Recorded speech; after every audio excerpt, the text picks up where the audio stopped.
Saúde a todos com a paz do Senhor.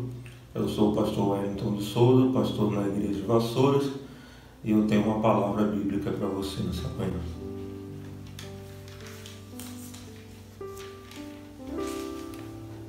Convido você a abrir a sua Bíblia no Evangelho segundo nos escreveu Lucas, no capítulo 2.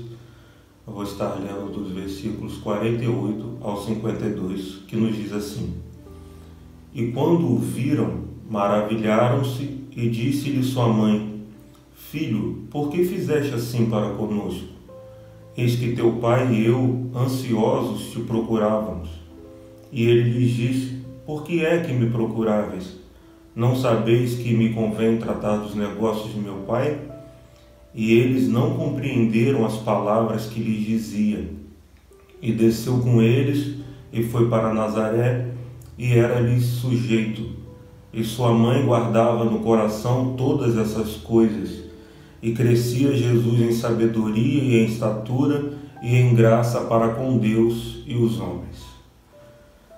Esse relato é muito importante porque em todos os evangelhos, o único que se preocupou em relatar essa parte da adolescência de Jesus foi Lucas.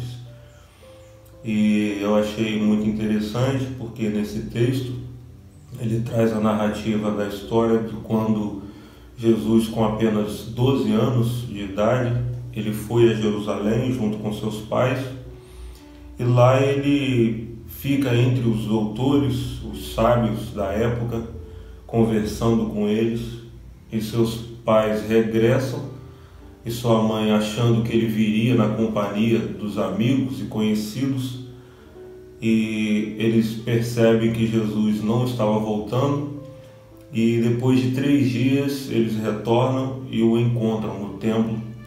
E aí então começa esse diálogo que nós lemos aqui.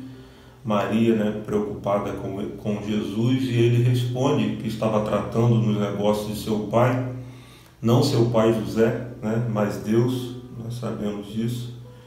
E o que eu achei importante aqui é que ele retorna com eles, e eu gostaria de frisar essa frase de que ele era sujeito a José e Maria, que a palavra de Deus nos diz, e era-lhes sujeito.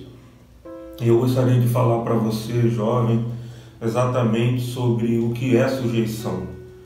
Sujeição é dependência, é submissão, é uma característica do que não se rebela, do que aceita passivamente a dominação daquele que obedece.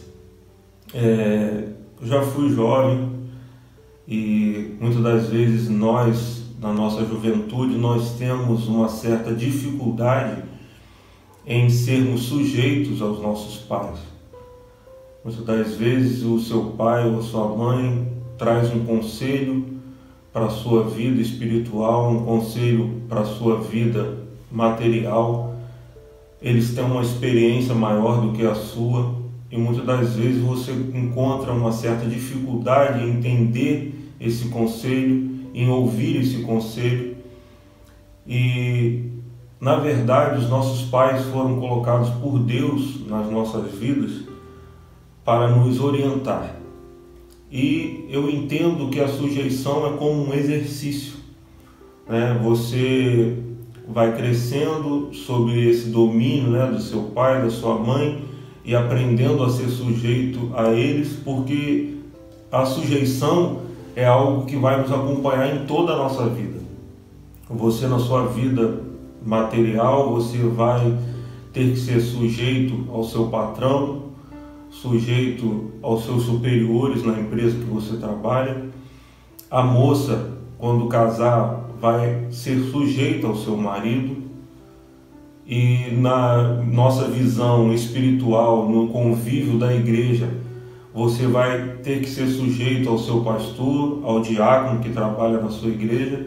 Então a sujeição é um exercício contínuo, e nós precisamos aprender a nos submeter a isso, porque quando nós nos humilhamos e reconhecemos as autoridades que estão sobre nós, há também um propósito de Deus nisso, É um propósito para Deus abençoar a sua vida, porque no futuro próximo o papel vai se inverter, né? Você vai ser pai, você vai ser mãe, e os seus filhos estarão sujeitos a você, e você, com a sua experiência, vai aconselhá-los e esperar que eles sejam sujeitos para ouvir o conselho e serem abençoados. E para finalizar essa palavra, eu vou trazer também um conselho que o apóstolo Pedro deixou para nós na sua primeira carta, no capítulo 5, do versículo 5 ao 9, e nos diz assim: semelhantemente, vós, jovens, sede sujeitos aos anciãos, e sede todos sujeitos uns aos outros, e revesti-vos de humildade, porque Deus resiste aos soberbos, mas dá graça aos humildes. Humilhai-vos, pois, debaixo da potente mão de Deus, para que a seu tempo vos exalte, lançando sobre ele toda a vossa ansiedade, porque ele tem cuidado de vós. Sede sóbrios, vigiai, porque o diabo, vosso adversário, anda em derredor, bramando como leão, buscando a quem possa tragar, ao qual resisti firmes na fé, sabendo que as mesmas aflições se cumprem entre os vossos irmãos no mundo. Que Deus vos abençoe.